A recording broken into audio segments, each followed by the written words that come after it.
Hello everyone, पीजे point में आप सभी का स्वागत है। आज के इस वीडियो में हम बात करेंगे पुरुष के बारे में। पुरुष का मतलब क्या हो गया। जैसे इससे पहले वाले वीडियो में मैंने आपको शरीर के बारे में, शरीर की परिभाषा और शरीर के पर्याय का डिटेल में एक्सप्लेनेशन किया है। अगर इससे पहले वाला वीडियो आपने नहीं देखा है तो उस वीडियो को जाकर देख लीजिए, उसका लिंक नीचे डिस्क्रिप्शन में दिया हुआ है। अब बात करते हैं आज के इस वीडियो में मुख्य रूप से पुरुष के बारे में। तो देखिए, पुरुष कई प्रकार के बताए गए हैं आयुर्वेद शास्त्रों में। जैसा कि आप जानते हैं, एक धातुज पुरुष होता है, षड धातुज पुरुष होते हैं, चतुर्विंशत पुरुष धातुज पुरुष होते हैं और पंचविंशत पुरुष होते हैं। ठीक है, तो इन सभी को एक एक करके डिटेल में एक्सप्लेनेशन करूंगा। तो सबसे पहले बात करते हैं एक धातुज पुरुष की। तो एक धातु, जैसा कि आपको नाम से स्पष्ट लग रहा है, क्या होगा, इसमें एक ही कोई चीज होगा। ठीक है, और इस मत को जो माना है वो आचार्य चरक ने माना है। इसका मतलब क्या है कि एक धातुज पुरुष में केवल चेतना यानी आत्मा को मान लिया है कि आत्मा क्या है, एक धातुज पुरुष है। तो अगर आपसे क्वेश्चन पूछा जाता है कि एक धातुज पुरुष किसको माना गया है, तो एक धातुज पुरुष जो माना गया है वह चेतना यानी आत्मा को माना गया है। दूसरा क्वेश्चन, एक धातुज पुरुष किसने माना है, आचार्य चरक ने माना है।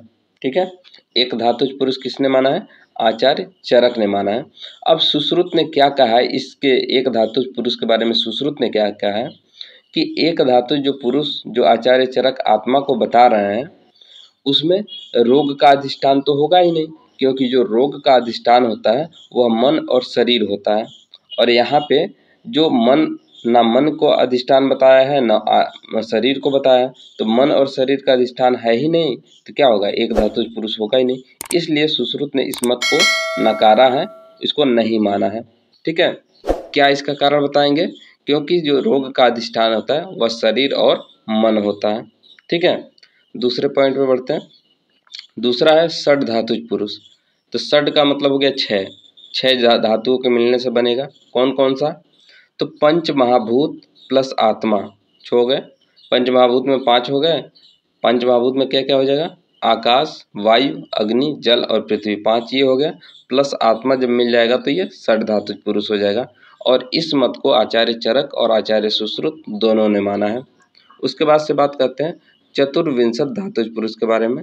चतुर्विंशत धातुज पुरुष यानी कि 24, इसको आचार्य चरक ने माना है, जिसके अंतर्गत षोडश विकार और अष्ट प्रकृति आते हैं। ठीक है, 16 विकार हो गए और अष्ट प्रकृति यानी कि 8 प्रकृति वाली चीजें आ गई। तो 16 8 कितना हो गया, 24 हो गया।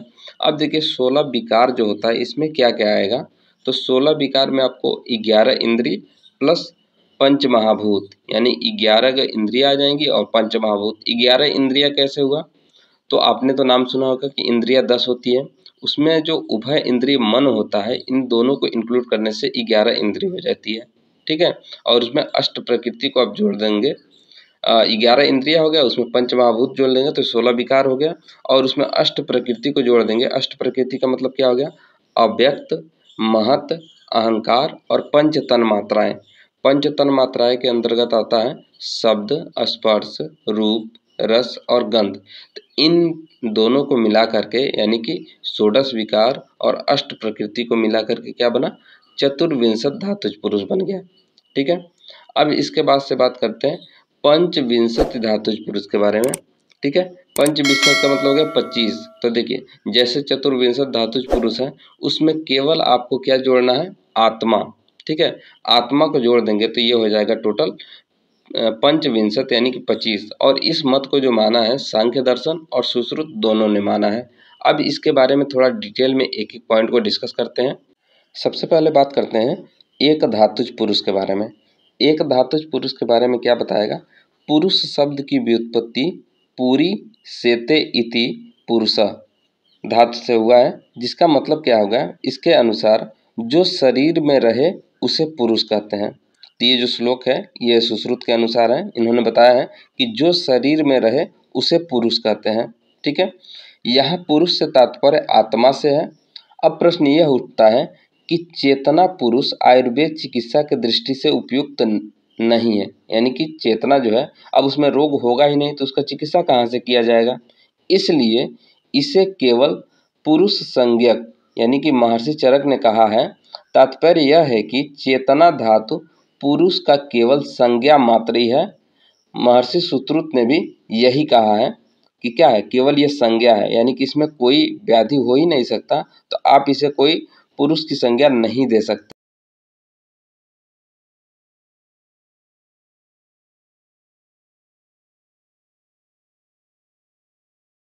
अब दूसरा देखते हैं षड धातुज पुरुष।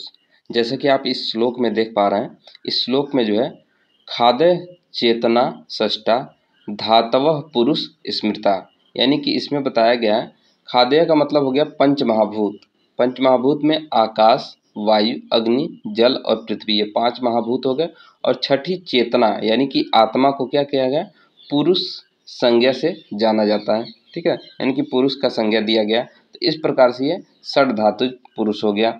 यहाँ पे जो चेतना शब्द है उसे चेतना का मतलब आत्मा से ग्रहण करना है। ठीक है, चेतना का मतलब आत्मा हो गया। और इस चीज को जो षड धातु पुरुष है इसको किसने माना है, वैशेषिक दर्शन के अनुसार माना गया है और आचार्य चरक ने भी इसको मत को माना है। ठीक है, इसके अलावा सुश्रुत ने भी इस मत को माना है, लेकिन उन्होंने क्या कहा है कि जो पंच महाभूत होता है उसमें शरीर यानी आत्मा के संयोग को पुरुष कहा गया, ऐसा इसने बताया है कि जो पंच महाभूत होता है उसमें शरीर, उसमें आत्मा का प्रविष्ट हो जाएगा, यानी कि आत्मा का संयोग हो जाएगा, तो उससे पुरुष बन जाएगा। तो इस प्रकार से क्या हो गया, षड धातुज पुरुष हो गया। उसके बाद से बढ़ते हैं अगले चतुर्विंशत धातुज पुरुष के बारे में।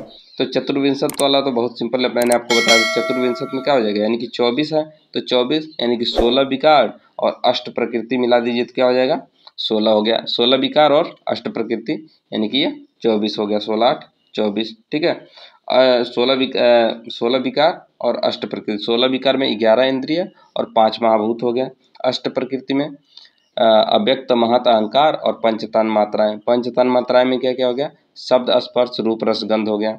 उसके बाद से पंचविंशत पुरुष में क्या जोड़ना है, बस पंचविंशत पुरुष में आपको जोड़ देना है क्या, आत्मा। आत्मा को इंक्लूड कर देंगे, बाकी सब वही रहेगा जो चतुर्विंशत पुरुष है प्लस आत्मा। तो यानी किसको कह सकते हैं, चतुर्विंशत पुरुष प्लस आत्मा, ये पंचविंशत पुरुष होगा।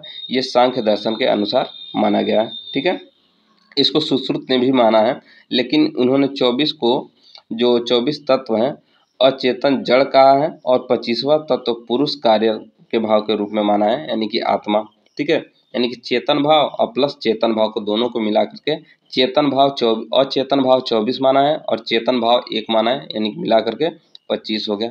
तो इस प्रकार इस वीडियो में मैंने पूरा पहला चैप्टर कंप्लीट कर दिया। दो पार्ट में है, इससे पहले एक वीडियो अपलोड कर दिया है और ये दूसरा वाला। तो आई होप आपको वीडियो पसंद आया होगा। अगर वीडियो पसंद आया तो वीडियो को लाइक करें, चैनल पर नया तो चैनल को सब्सक्राइब कर लीजिए।